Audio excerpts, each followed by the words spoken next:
દિવસો વચ્ચે આપણે આવી ગયા છે ને આપણે જીતભાઈ પણ છે. આજે જ આવ્યા વેકેશન કરવા, અડધું પૂરું થઈ ગયું. પછી ટૂંકમાં કામમાં હલવાના હતા. કામમાં હજી 2 મહિના છે. 2 મહિના છે.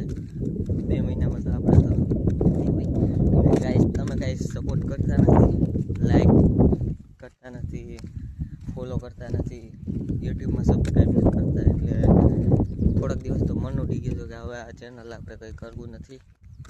પણ ગાઈસ, તમે થોડો ઘણો સપોર્ટ કરો તો આપણે કંઈક વિડીયો બનાવવાનું ચાલુ રાખીએ. ને ગાઈસ, આજુ અમારા